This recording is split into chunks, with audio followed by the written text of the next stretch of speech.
छिनाराम परवेश वो देख रहा वो पुत्र काटो हाय देख चोरा के निकाली कौन हम का खा लियो कौन समय डर लगो बा हमके डर पोक समझ बो सास में हम लियाल भाई उख हमके चिबे के देते न की का करब चोरेबे न करो पेट के सवाल बा पेट खाते आदमी का ना करम ना हो कि गन्ना बेच के चुम्मा ले हम बैसाख में अरे चुम्मा ले हम 1 लाख हरियो नहीं के कारी एही के छठ घाटे गड़ाला आ तब सुबह रख दियाला तब खवाला पियाला एकरा के ए भौजी कहां के बेचता हो हमरो घर छत होता हम बेच के चोरा के ले आइल ए मत सच बता मतिया बेचता का से चोरिया के माई बिया न छिनरी पंडुगुरिया ऊ रानो संकाल खुरकोचे वाला बात कर देनी बताओ हो के पेट पर पाई बा ना कहब कि ऑपरेशन में बालू ए हमारे सकचुलिया घर छत थोड़े ना होता सकचुलिया के होर खेत हो उखे बेचत ना कहा नहीं ओहे से पेरे वाला हो ओकर से चोरा के लेके आइल बानी हमके देते ने का करो सब कुलहो मशीनिया तकले का त गुड़ बनाइम छिनरा हेकोर गुड़ बनेला हो गुड़ तो खुदे भेली के रहेला चाहे तो ये भौजाई छत हमारी कृपा बा मां सास माई देते नहीं कि हां मुझे पकड़ा हो हमार छिनरी सास बिया केन भागत ले रे लेके चोर काल दुगलवा आ भेनिया ये मर्द से बिगला और पातर सीधा रहती तो सर हम हथवा तो टूट न गई रही तो हमार एगो सास बेछिना 4-5 गो आए बाबा हमरा मोते मोते किनले बा इतना मोत एगो हम राती के चुरा के सोचले चीब ले ऊ कोते पूजा 3 दिन के बाद खाए के मन टाइम तरा भूख न लागल बा मार के बोलो दम दम सब कम लाई रे कम लाई अरे जो करबा कम लाई सब पसरे सब जाते छोड़ के बाजार करतिया रहा तिया हमरो जलाला गांव हो खुट्टी गारे आ खुट्टी गारे तोर नहीं खुती कौन खुतिया रे तू दलाला के कला गल कहू दलाला में गांव हो काने में के तार तो सुगार घर है तू और की होई हो ते तो पता है उधर नहीं गई कौन दे दो के कुछ का ले आई हूँ खो ए छिना रो पत्थर काटो सवतिया फेरन मत पर हमरा छिना फेरा ना तो कमरिया में बांध के लटका देम ये औरत के जिंदगी धन देबा फिलिपी घमंड बा अरे निकाल दे कि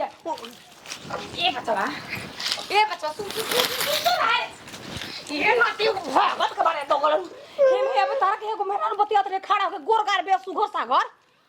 ए चाची बताओ हमारे ये कुल दिमाग के हर में था औरत के देखल चलता नहीं सर वैसे हमारा नजर खराब हो जाना औरत देख ले तो हमारा पांच चले सोन तार सुघर आई है जो सोन तार हे अबे बतिया रे 2 मिनट पहले वो ओकर चिन्ह तरा पहले पर का बतावा गांव हम यही गांव के हई वो टोलवा के हई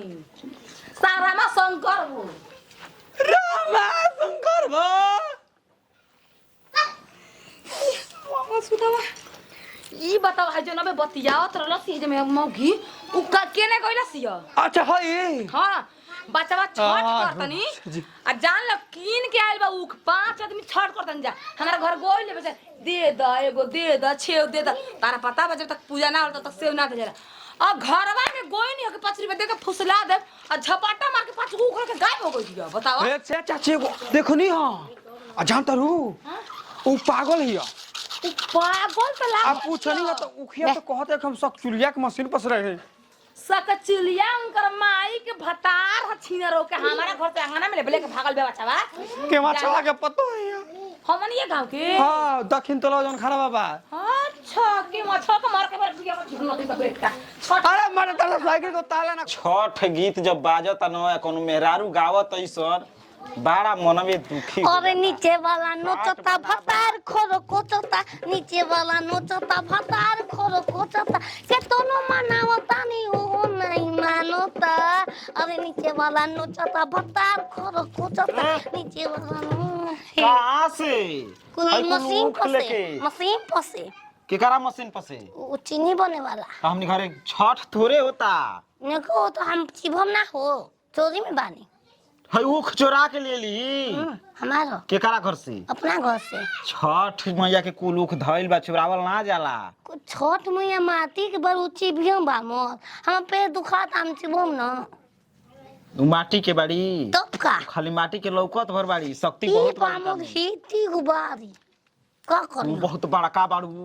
ना पाला चलो मतिया लेना पाला चुप रे, माटी में बहुत शक्ति बा। छठ मैया के वेदी बनावल ह। बताओ, 5 गो छठ घाट हम बनौले रहनी, अब छुटका में कैसे छठ होई? का हो चाची? भूखल बनी छठ जय छठी मैया। अब बरती मेहरारू के ऊपर उल्टा बोले लिस ना उल्टा मारे लिस ना तो धोए के ए दूध चाची। करवा ओइ को अब गहने में घुसा के एकदम ले रुआ के पेजम बहरिया ये बच्चा ले ले बाबे बा बचवा तब ऐसे कहत नहीं, ए चाची सुनते नहीं कु। बचबे तब नहीं, एले घुसा के नहीं। हवा करतड़ू। हम घुसा कतन की कहत क्या हो तू पहले कलू। अरे अब का हम सके मारी रे फुका बड़ी रे। तोरा के मारी रे तोरा के मारी छिनरी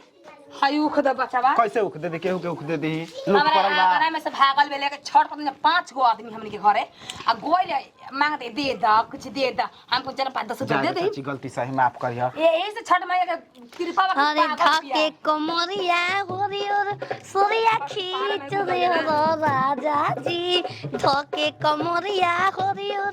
सूर्या खींच रे हो राजा जी ओही रे जगहिया दाते काटली हो देख देख अरे पोता ताली पोता ये छठी मैया मामा तू छठ कर करब लगो ना छोड़ हुए छठी मैया ही पगलिया के हो ना तोड़ दे बाबे मुहावा न किया घर आने का ना गाय सीख लो चाची से। पोछा हो लोद अब की कहती कवाए तिवाई बराबर तोहर हो गोद कम से कम छठ के पारा में पूजा पाठ करो तोरे पारा पर। परंपरा महिमा है परंपरा पहले बात ये सुन। छठ कर ले रानी 3 दिन भूख रहे लेकिन भूख प्यास कुछ ना लगेला ठीक बात चाची 5 गो घाट बनौले रही, का करू छुटका में हो गई जाए। अरे करी को खा दी पूरा फलावे पूरा कैसा साड़ी तो होई साड़ी दू